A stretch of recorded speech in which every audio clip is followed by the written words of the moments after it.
朋友们，大家好，我是小甘。今天非常的激动，因为我们今天终于是迎来了来自 AK 的旗舰播放器 SP4000的开箱。这款产品是很多发烧友梦寐以求的旗舰机型。接下来就由我来带领大家开箱 SP4000，看看这款产品的特点以及与 SP3000有没有什么异同。这个开箱视频可能会比较的漫长，希望大家可以理解一下，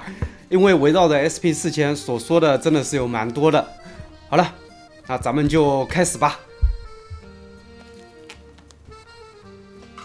今天咱们就直接进入正题了，就不去过多的讲 AK 的历史啊什么的了，因为 AK 的播放器，熟悉的朋友们肯定都知道，我已经开了不知道有多少了，对吧？所以咱们就闲话少说，直接开始开。我们首先可以看到它的一个包装啊，这个包装是比之前的 AK 产品都要更大的。除了那个 PD10，因为 PD10 它是有个底座的关系嘛，所以 PD10 的长度比起 SP3000可能还要更长一些。但是如果说我们去对比，比如说1000到3000之间的所有机型，SP4000的包装都是要比它们来的更大的。那它的内部到底有什么呢？我们打开来看一下。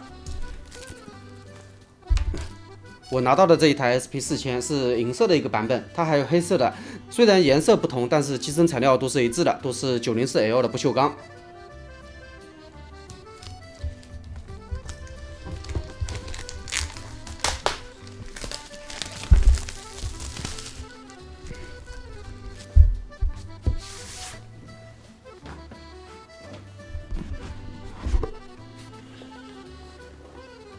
打开之后，我们可以将播放器的这个储藏盒吧，应该算是可以把这个储藏盒给它提出来。这个位置是不是有点不太对？这样提的话有点费事。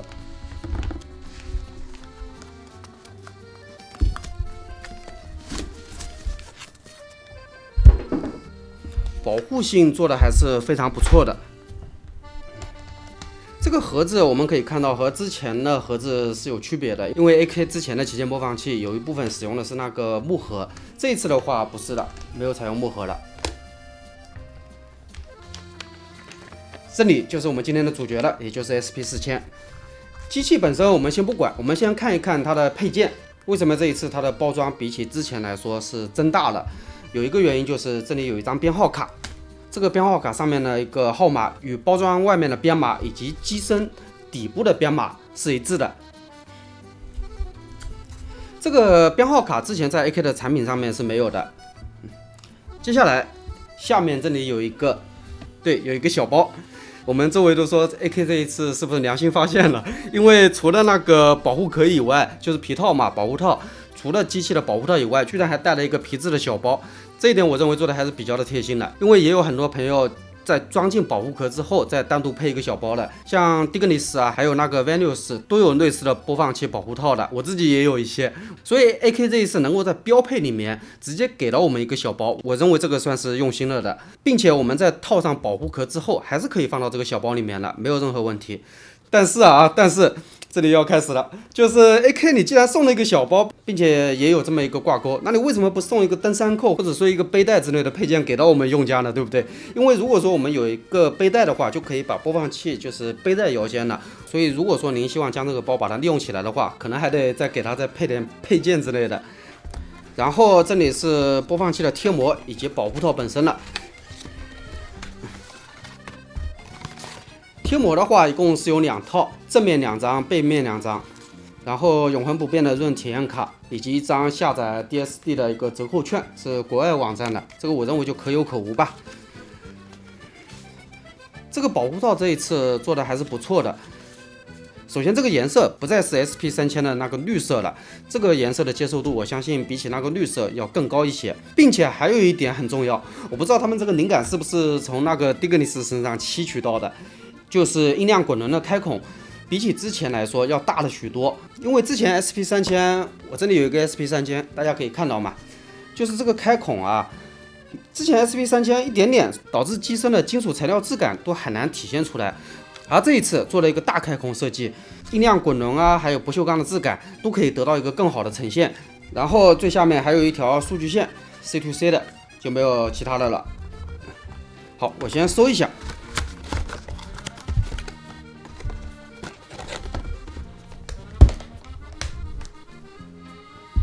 我们看到机身之后有几个变化的地方，第一个就是取消了 2.5 接口，然后增加了一个物理锁定按键，拨一下就可以将机器锁定了。其实之前的 AK 设备也是有锁定功能的，只不过没有做物理按键啊。我们可以下拉屏幕，找到那个锁去点一下就可以了，就可以将音量滚轮给它锁定了。这一次 AK 是做了一个物理按键，在操作方面我们就可以实现一键锁定这么一个功能了。然后 2.5 的取消也意味着 2.5 毫米平衡接口这个形式是彻底沦为了历史了。然后有一点我认为还不错，就是 3.5 接口依然集成了一个光纤输出，在这一点上面是没有动刀子的。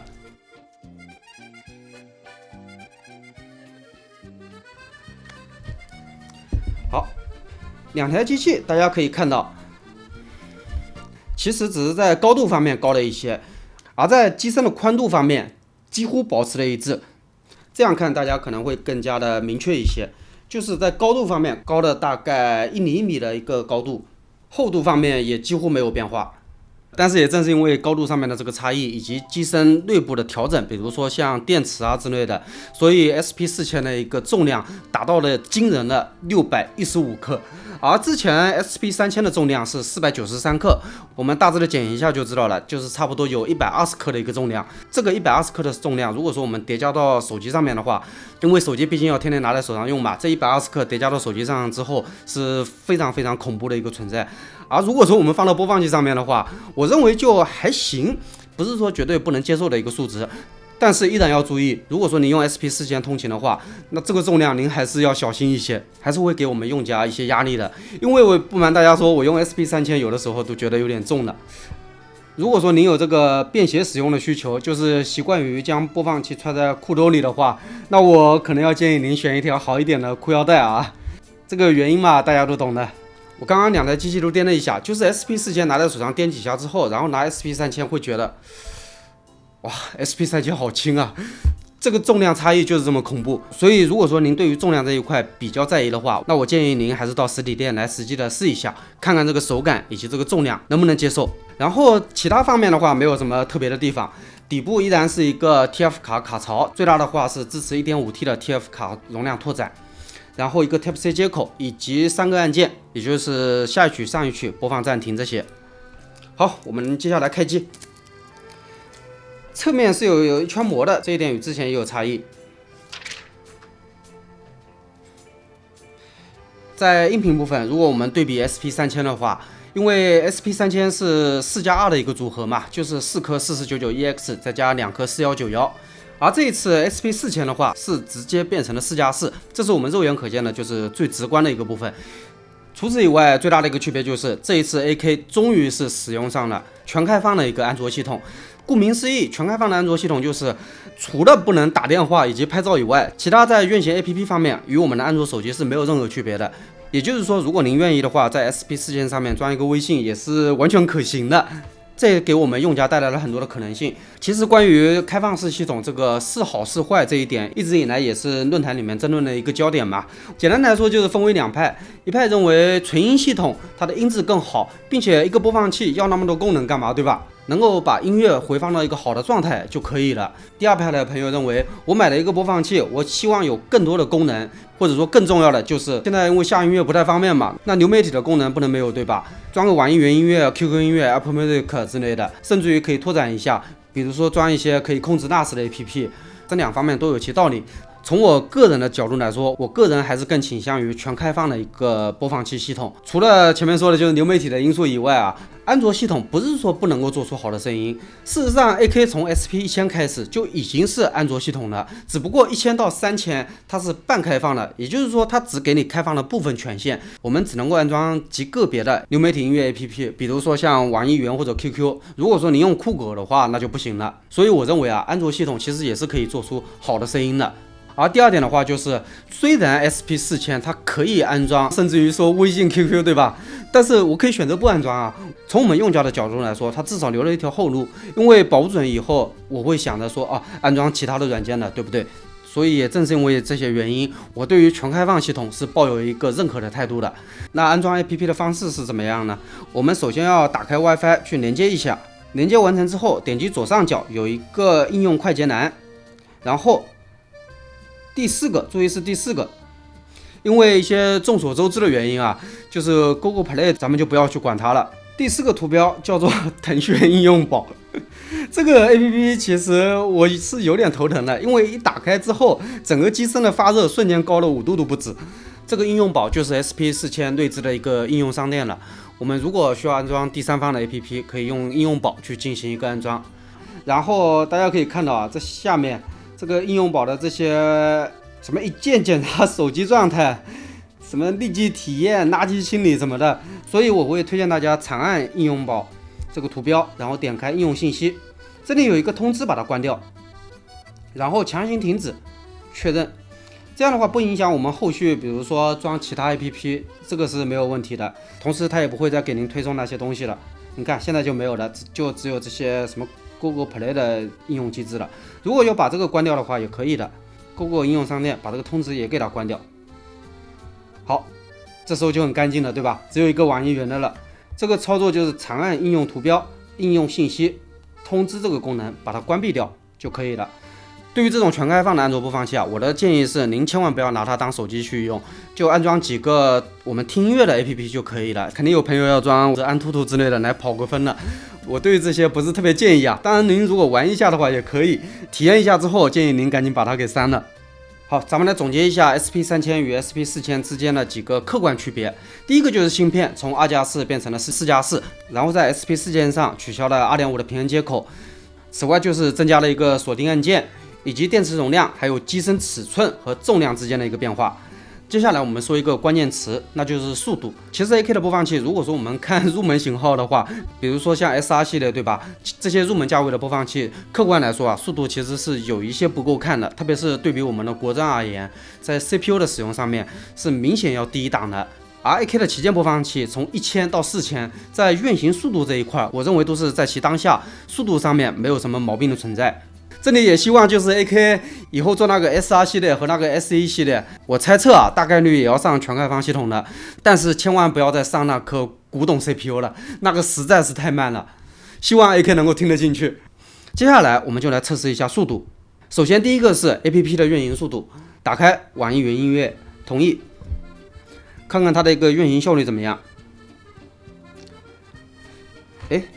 它不能够有一个立即体验，这里我就不登录了，不占用大家太多时间。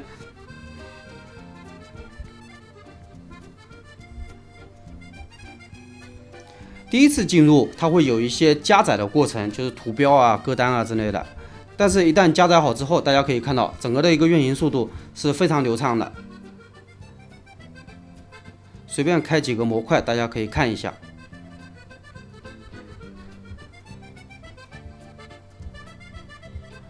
随便点开一个歌单，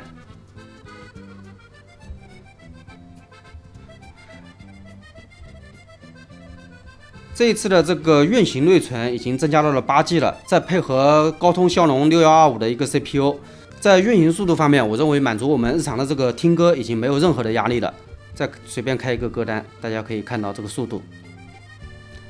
运营速度我个人是非常满意的。除了机器本身运行的速度以外，第二点的话就是扫描歌曲的一个速度了。这里我有一张500A42G 卡，这个卡就是普通的闪迪红金卡，里面大概有13000首的音乐，占用空间大概是300G。我们可以插进去看一下。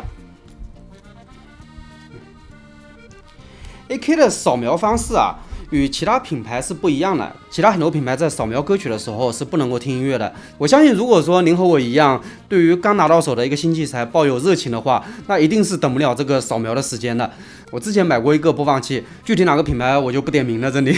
因为那个扫描速度整整扫了我15分钟，真的拿到一个机器有迫切的就是想听一下，结果不小心点到了那个扫描按钮，就只能在那干等着了。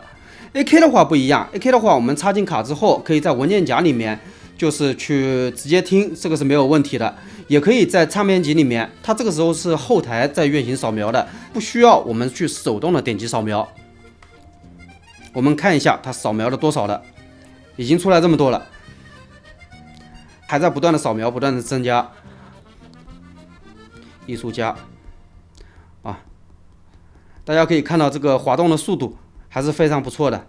然后同时它这个时候还在后台进行一个音乐的扫描过程，所以 AK 有的时候在人性化这一方面啊，我认为真的是做的比较到位的一个品牌。随便点一个，这个时候我就不用再去等它10几20分钟了，直接就可以听了。所以这2个速度点，也就是运营速度还有扫描速度，我认为这2个点对于我们日常的一个使用是有着直接关系的。在 AK 的旗舰机型上面，我们可以看到这2个方面做的都是非常不错的，而且这个扫描音乐的速度啊，比起3000我认为是有提升的。然后4000对比3000，还有一点忘记跟大家讲了，就是我们下拉之后，这里有一个高驱动模式，第4个模块 High Driver Mode。打开之后，整体声音的动态会明显的更高一筹，推起来也更加的游刃有余了。虽然这个模块开启之后会更加的耗电啊，但是我们买这么贵的机器，不就是为了享受更好的音乐嘛，对吧？而其他的一些功能，在之前的视频当中都已经跟大家讲过了 ，Crossfade 左右交叉互馈 ，DAR 升频，然后音量同步 ，AK Connect、XLR 这个功能是新多出来的，这个功能其实与 PD10的那个是一致的。就是您可以插入 PD10的那个底座的，然后连接一些真力的有源音箱啊之类的，这个都是 OK 的。只不过 SP4000它没有带底座，如果说您要底座的话，还得单独购买。然后蓝牙方面依然是蓝牙双向的，也就是说可以发射也可以接收。打开这个 Bluetooth Sync 模式就可以了，这时候它就是一个蓝牙耳放了。在蓝牙的协议方面，不出意外，依然是支持了非常夸张的一个存在。大家可以看到，从编码到采样率都是可以调整的。好，接下来咱们就来好好的说一下 SP4000的音质。其实关于 SP4000的音质部分，我相信您和我一样，对于 SP4000的一个音质表现或者说搭配性都充满了疑问。我自己也是的，只是说这台机器因为也是刚拿到我手上嘛，所以今天咱们就简单的挑几个点来说一下 SP4000与3000之间的音质差异。第一个区别是推力，这里我愿意用2个成语来形容，那就是举重若轻，从容不迫。无论什么耳机，你用 SP4000去听，对比 SP3000的话，都会感觉到整体的信息量释放的更加的轻松的。是的，这里我更愿意用轻松这个词来形容，就是没有任何的紧张感，而是一种从容不迫的自然性了。这也意味着，如果说您手头有一些以往难推的耳机，在 SP3000上面发挥的不太好的话，那这个时候用 SP4000，我相信会获得一个可观的提升的。整体的框架也发挥了，整体的声音框架也表现得更加的全面。第二点的话，我认为就是动态了。这里再用2个成语来形容，那就是其疾如风，其徐如林。这也意味着什么呢？就是 SP4000对比 SP3000来说的话，在我的看法里面啊 ，SP3000一直是一台在模拟性与现代感之间找到了一个恰当的平衡点的一个机器。但是这种特质它也会带来一个问题，其实这个也不能算是问题啊，因为这个要看每个人的听感的，那就是听的时间长了，这个时间跨度可能会非常漫长，可能要1年2年，那您可能会觉得这个声音是不是有一点点过于柔和，过于自然了，也就是听着没有那个冲劲了，或者说没有那个力量感了，少了一些渲染，少了一些情绪。至少这个听感在我身上是得到了一个体现的。就是3000我因为长时间听嘛，但是有的时候比如说听了3、4个月，我就想着说要不要换个其他的机器来适当的变一下口味。之所以出现这个情况，就是因为 SP3000的音色是有那么一点点重剑无锋的味道在的，而 SP4000就不是了。SP4000就是拥有着一个高起伏、高动态的声音表现，您听着会更加的抓耳，也会更加的带感了。这对于我们听流行音乐或者说摇滚乐，我认为是有着非常大的一个加成的，它会更多的将音乐本身的情绪带给我们听众。从某种角度上来讲，我认为这是更加的贴近现场感了，具备了更多的音乐氛围感了，更加的有感情色彩了。对比 SP3000的平淡自然来说，我认为 SP4000具备了更多的感情色彩。第3点的话，我认为就是更加的逼真了。这里也用2个成语来形容一下，那就是栩栩如生，如临其境。我听 SP4000有一点让我印象非常深刻，那就是在人声与背景之间的层次处理上面，比起 SP3000或者说其他市面上任何播放器吧，都有了一个明显的进步。之所以出现这个原因，我认为与 SP4000的背景漆黑度有着直接的关系。当背景一旦漆黑之后，整个音乐的逼真度就可以得到一个更强的发挥。甚至于某种程度上来说啊，这里咱们歪一点，就是如果说您配合一个鲜活度比较高的耳机的话，当然了要添加一些脑补啊，再配合高品质的录音文件，您甚至于可以感觉到就是歌手就像站在您面前演唱一样。所以在我看来 SP4000 对于 SP3000 的提升主要就在于以上3点，分别是推力、动态还有逼真度。最后咱们再来说一下怎么选择的问题。如果说您已经有了 SP3000，并且您主要是以通勤为主，注重播放器的便携性，经常移动使用，那么这个时候如果说您希望升级到 SP4000的话，这个重量您一定要考虑好。而如果说您现在手头没有播放器，希望挑一款足够便携、音质足够强的设备，那么这个时候我不会推荐 SP4000给您，我反而更愿意推荐 SP3000M， 因为 SP3000M 就是目前市面上在同等体积与重量范围之内音质最好的播放器。而如果说您没有通勤使用的需求，您主要是在固定场合听音乐，比如说您在家里或者说在办公室之类的，因为这种例子其实还挺多的，因为我周围有很多朋友都是这个使用场景。同时您对于音质有着极高的要求，那么这个时候我才会毫不犹豫的推荐 SP4000给到您。好了，那本期的 SP4000开箱以及声音的一个简评，咱们就先做到这里了。非常感谢朋友们的观看，我是小甘，我们下期开箱再见。